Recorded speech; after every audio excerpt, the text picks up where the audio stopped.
irreality, when the soul cannot leave the shell. There is a moment, scientists cannot measure it, physicians cannot locate it, philosophers cannot fully name it, that exists between the last breath and the first silence. It is not death. Death is what others call it later, when they fill out forms and arrange flowers. This moment is something else. It is the instant when the thread is cut and the kite, so long anchored to the hand of living, begins to rise. And in that rising, something extraordinary happens. The spirit lifts free. The body remains.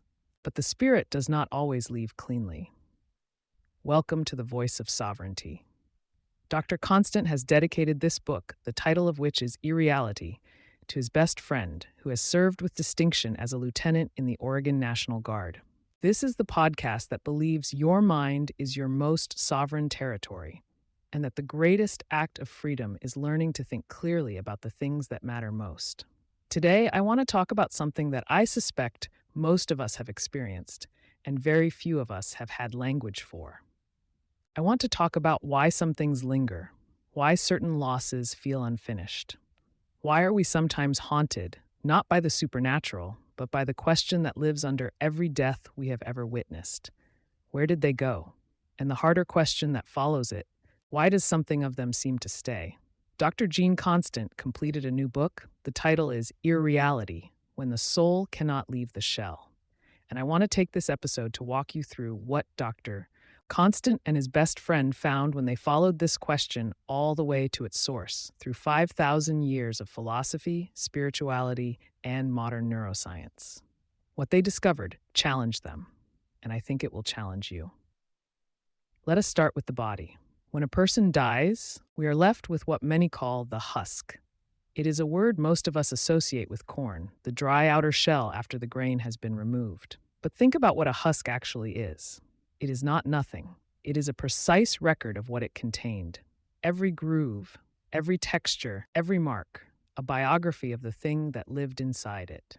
The human body after death is the most philosophically charged object in existence. Physicians see a system that has ceased function. Families see the unbearable evidence of absence. Religious traditions see sacred residue, or mere clay. But the philosopher asks the harder question, what kind of thing is this exactly? The person is here, every detail of their face, their hands, their particular architecture, and the person is not here. Both at the same time, in the same room. Jean-Paul Sartre, the French philosopher, not the man you'd want at a dinner party, but one of the most precise thinkers about consciousness who ever lived, gave us a vocabulary for this. He called it the irreal. Not fake, not false, irreal. Something that exists in a specific fragile mode, visible only through what he called the analogon. The analogon is the physical material, the photograph, the empty chair, the handwriting on the letters in the box, through which the imaging consciousness projects the absent person. The photograph is real. The friend who appears through it is irreal. The corpse is real. The presence you still sense through it, that's the irreal object. And here's the thing about irreal objects. They suffer from what Sartre called essential poverty. They do not push back. They do not surprise you. They do not grow. The ghost has the shape of the person, but not the substance. And yet they appear. They keep appearing. In pattern, in rhythm. As if bound by a gravity the laws of physics have not yet catalogued. Now let us complicate this, because neuroscience has handed us a discovery that, when you sit with it, changes everything. The self is an illusion, not you do not exist. More precise than that, the unified, continuous I that you experience as the author of your thoughts, the consistent identity that persists from the child in the photograph to the person listening to this podcast right now, that entity is a construction. The brain builds it moment by moment through an ongoing process of narrative assembly, error correction, and social consensus. Cognitive scientists call the brain an error-correcting maestro. It receives incomplete, contradictory sensory data and smooths it, fills in the gaps, maintains what they call the narrative of self, the ongoing story of who we are, through a process that is more like skilled fiction than faithful recording. You have seen the Kinesia triangle, that visual illusion where your mind perceives a bright white triangle where no triangle is drawn, only 3 Pac-Man shapes arranged at the right angles. Your brain, committed to coherence, invents the lines between them. It manufactures the missing reality. It does this with vision, it does this with memory, and it does this with identity. So what dies when the brain stops? The narrative. The story of I am stops being written. But here's the extraordinary implication. The narrative does not cease to exist simply because it stops being written. It continues to exist in everyone who ever held it, who told it to their children, who constructed their own story in relation to it. The self, as a social object, outlasts the brain that generated it. The world is saturated with analogs. The bereaved need very little prompting to project the irreal object of the person they have lost. The husk calls because the world is full of the dead person's fingerprints. Dr. Constant spent months researching the spiritual traditions that have mapped this territory most carefully. 3 of them gave me answers that, on the surface, look completely different, and, at the deepest level, are saying the same thing. The Tibetan Buddhist masters, the ones who wrote what the West calls the Tibetan Book of the Dead, they understood that the moment of death is the greatest opportunity and the greatest crisis of any life. When the body dissolves, when the last of the physical elements are released, what is revealed is something they call the clear light, the naked luminosity of consciousness itself, the ground of awareness. It is not a vision.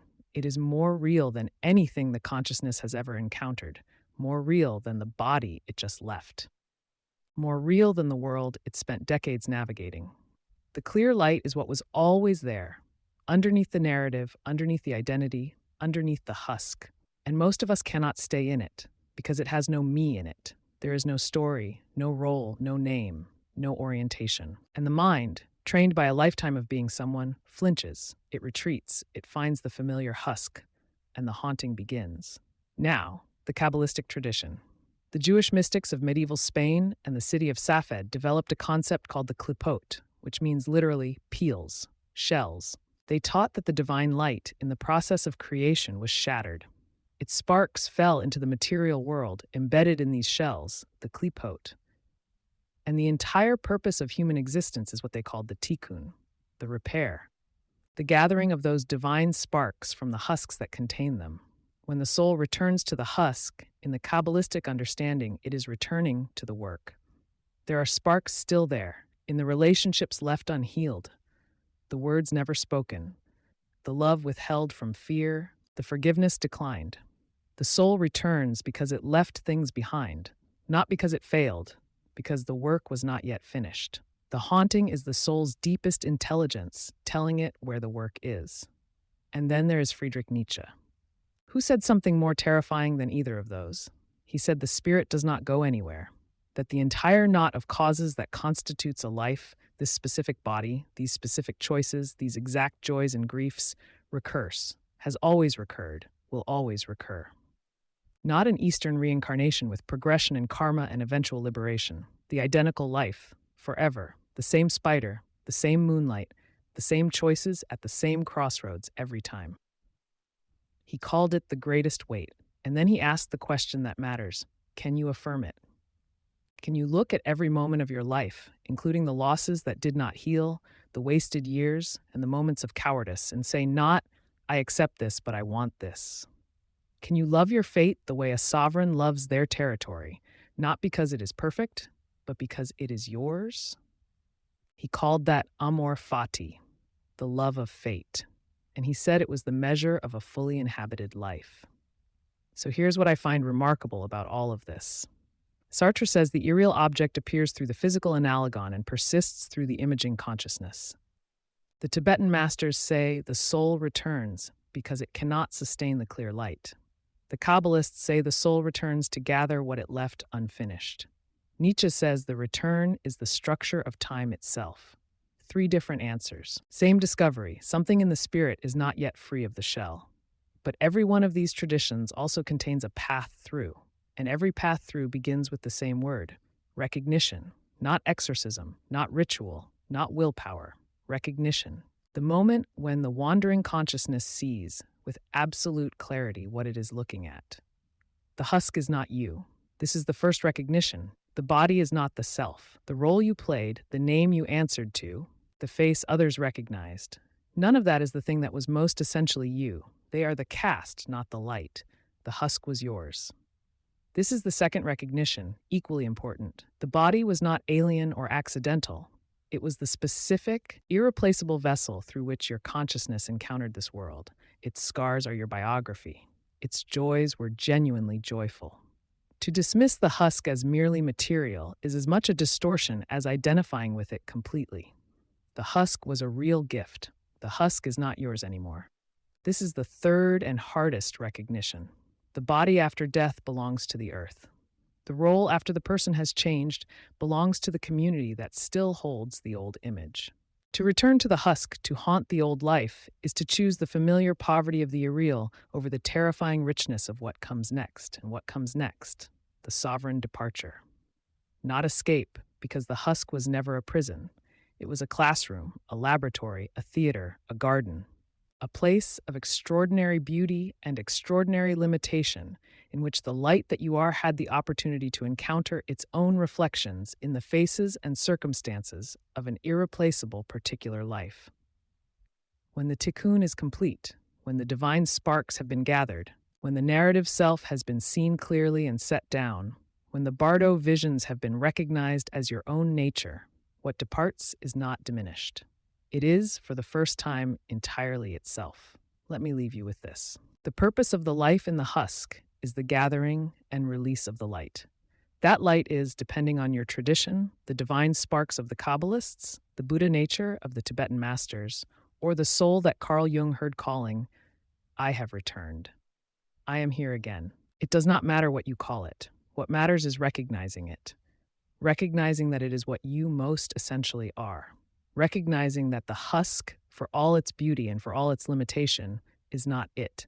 The body is the lie the universe tells, so the soul has somewhere to be for a while. But what a while it is. What extraordinary, heartbreaking, luminous, irreplaceable territory the lie opens up. The loves encountered inside it, the beauty perceived through its senses, the grief that only a mortal creature can feel, because the mortal creature knows, from the inside, what it is to have. The husk is the gift. Use it fully. Gather every spark hidden inside this specific life. And when the last breath is drawn and the first silence falls, depart cleanly into whatever comes next. The book is called IRREALITY, When the Soul Cannot Leave the Shell. It is available now on Amazon Kindle and in paperback. Dr. Constant also built an interactive assessment in the GSU library, 24 questions that test how well you already understand this philosophy, drawing from Sartre, the Tibetan Book of the Dead, Kabbalah, and Nietzsche. You can play it for free at globalsovereignuniversity.org. Get IRREALITY on Amazon. In the search bar, type B0GX2XPK2V, free interactive game at the GSU library, globalsovereignuniversity.org. Speaking on behalf of Dr. Eugene Constant, this is the voice of sovereignty. Thank you for thinking with me.